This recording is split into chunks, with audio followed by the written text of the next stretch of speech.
नमस्कार दोस्तों, स्वागत है आप सभी को हमारे द मैथ विजन पे और हमारे विश्वास बेस के पहले लेक्चर में।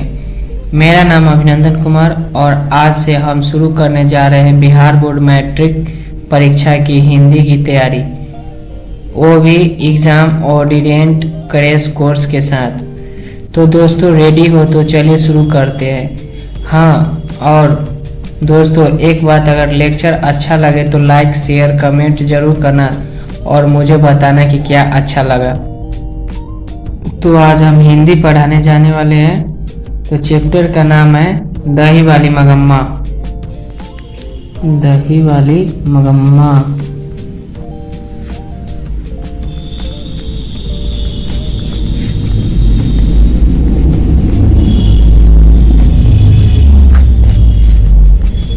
एक कहानी है और ये कन्नड़ भाषा में लिखी गई है। पूछेगा दही वाली मगम्मा कैसी कहानी है, तो कन्नड़ कहानी है और ये केरल के भाषा में लिखी गई है। इनका लेखक श्रीनिवास जी है।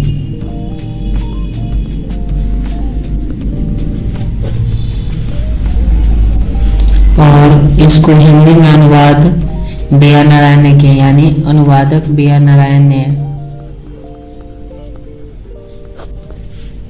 बी आर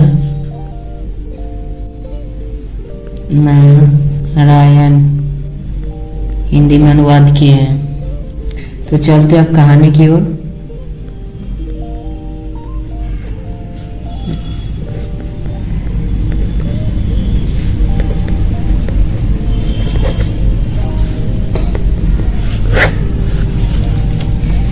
एक विधवा औरत होती है जिसका नाम मगम्मा होता है।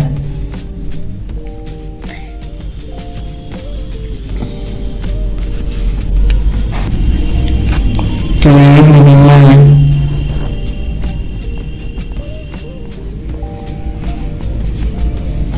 जो अपना जीवन यापन दही बेचती है।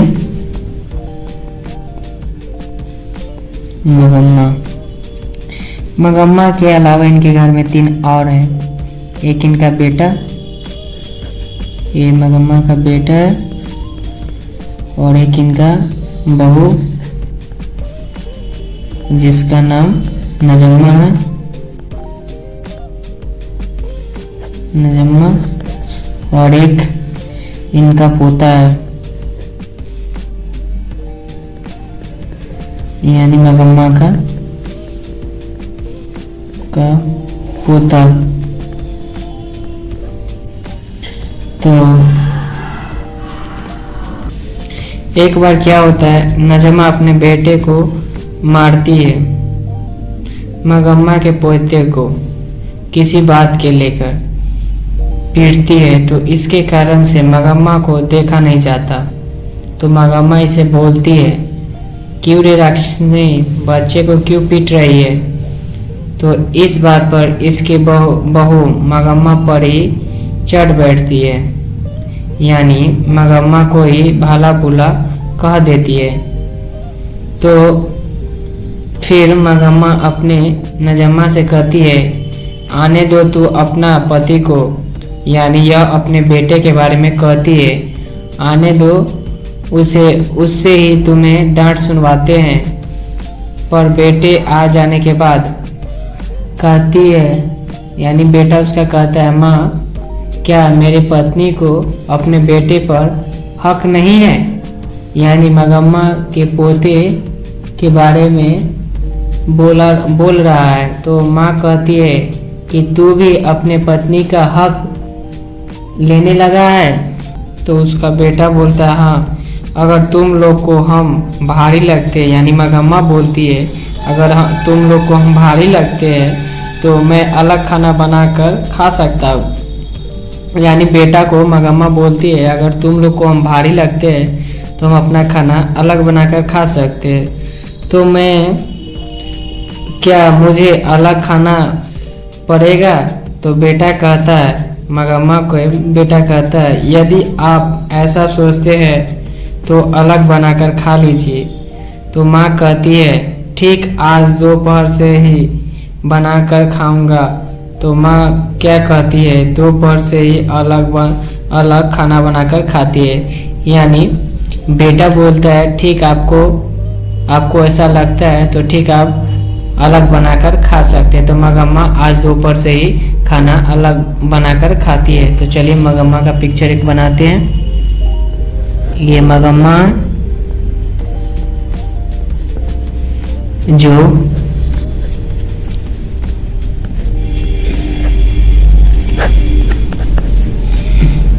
ये खाना बनाकर खाती है, यहाँ खाना दोपहर से ही। और इसका बहू यानी नजम्मा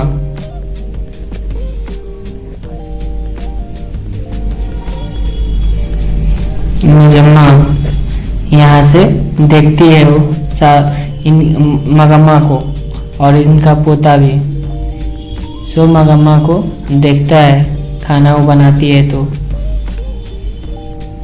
और हाँ, मगम्मा का गांव का नाम वेंकटपुर है, जो बेंगलुरु से 3 मील की दूरी पर है। तो मगम्मा रोज दही बेचती है, माथे पर दही का घड़ा लेकर 3 मील दूर यानी बेंगलुरु जाती है। वहाँ उसकी मुलाकात एक औरत से होती है जिसका नाम माझी होता है। मतलब मगम्मा का मुलाकात एक माझी से होती है। मगम्मा के सबसे अच्छा यानी मगम्मा सबसे अच्छा माझी को मानती है। चलिए माझी और मगम्मा का पिक्चर। ये मगम्मा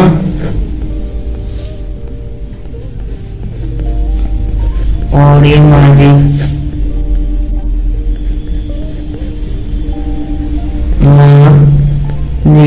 माझी को मगम्मा अच्छे मानती थी।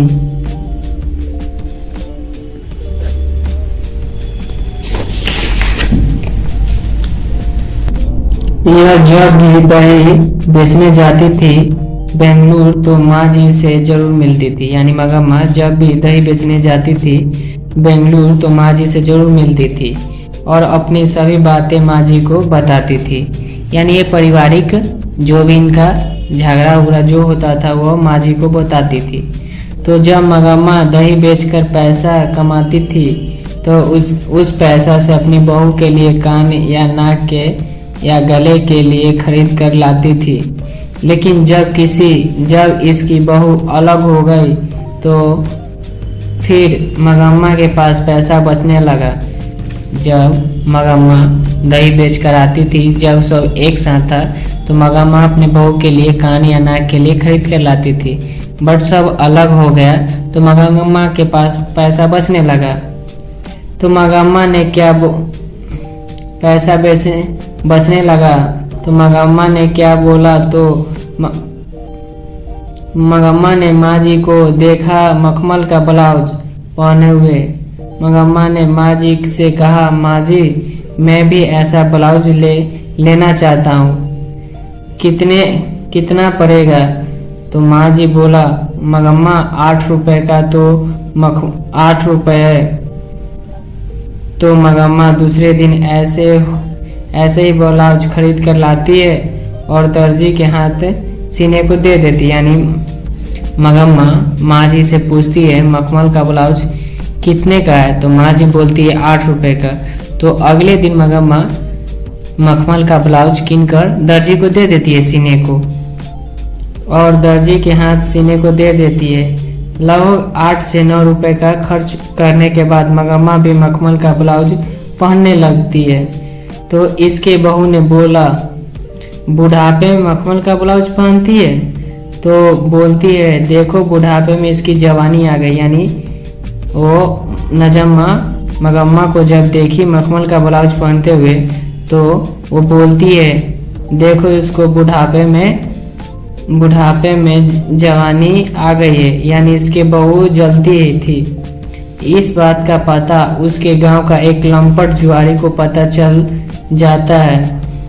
यानी इसको पता चल जाता है ऐसे ये झगड़ा किए मगम्मा अपने बहू से, यानी इनसे झगड़ा किया तो एक लंपट जुआरी यानी रगप्पा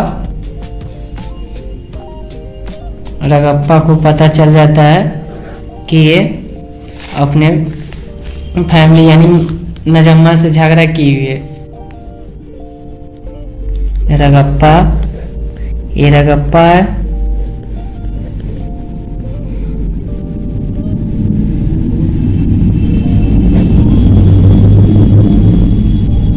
जो एक जुआरी है, एक जुआरी है। तो इसे पता चल जाता है मगम्मा को आजकल बहुत पैसा है, जो दही बेचकर अपने बेटे और बहू को नहीं देती है। यानी रगप्पा को पता चल गया कि मगम्मा के पास बहुत पैसा है, जो दही बेचकर अपने बहू को नहीं देती है। तो इस बात को जानकर रगप्पा इसे पीछे पड़ जाता है। यानी यह बात जानकर कि मगम्मा के पास बहुत सारा पैसा है, तो रगप्पा मगम्मा के पीछे पड़ जाता है पैसा के। तो रगप्पा बोलता है, मगम्मा तुम्हारे पास कुछ पैसा है तो मुझे उधार दे दो। यानी रगप्पा उसे पैसा उधार मांगना चाह रहा था। जबकि मगम्मा कहती थी मेरे पास कोई पैसा नहीं है। ठीक ना, ध्यान से कहानी सुनिएगा। मगम्मा बोलती है मेरे पास कोई पैसा नहीं है, तो रगप्पा बोलता है नहीं, तुम्हारे पास जो पैसा है मुझे दे दो। एक दिन तो हद ही हो गया जब मगम्मा रगप्पा का बात नहीं सुन रही थी। मगम्मा जब भी दही बेचकर जाती थी तो रास्ते में एक अमराई का कुआं था। यानी मगम्मा जब भी ये दही बेचकर जाती थी तो एक अमराई का कुआं था। ये मानिए ना, अमराई का कुआं है। यहीं से ये दही बेचकर जाती थी। अमराई का कुआं पर यानी रास्ते में अमराई का एक कुआं पड़ता था।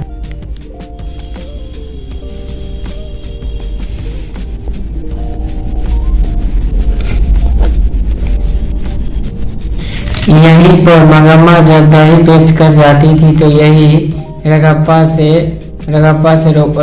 उसे रोकता था। तुम्हारे पास जो पैसा है मुझे दे दो।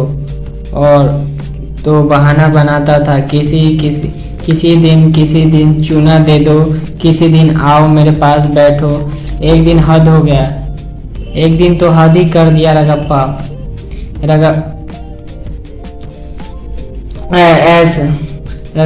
मगम्मा को ऐसा यानी मेरे पास बैठो, एक दिन हद हो गया। मगम्मा का हाथ पकड़कर बैठा लिया तो मगम्मा को ऐसा एहसास हुआ, ऐसा तो मेरे पति भी नहीं बैठाया है जैसे रगप्पा बैठा लिया।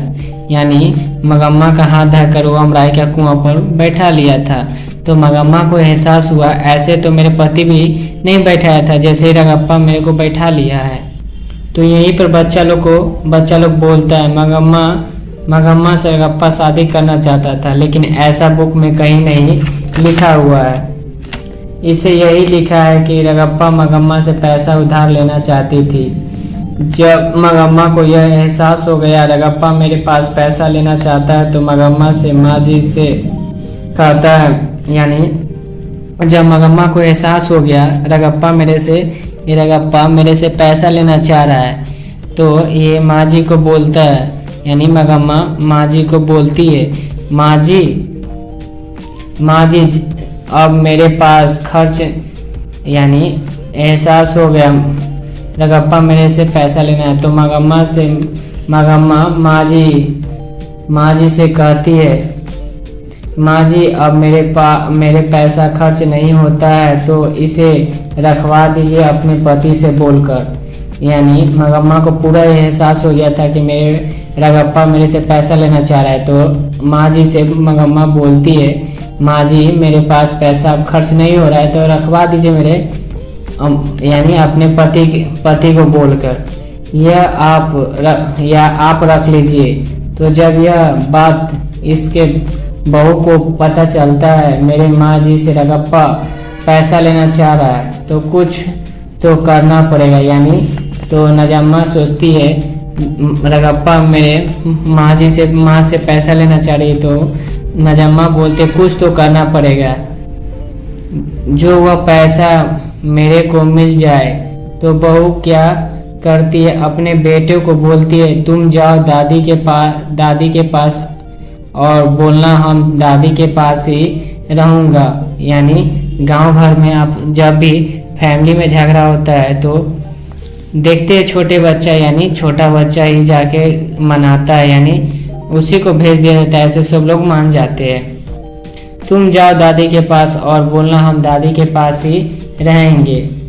तो कुछ दिन के बाद उसके बेटा मगम्मा के पास आ जाता है और बोलता है माँ तुम कितना दिन दही बेचोगी, लाओ अब मेरे को। और इसके बहू दही बेचने का काम ले लेती है और मगम्मा को बोलती है अब घर पे बैठो और आराम से खाना खाइए।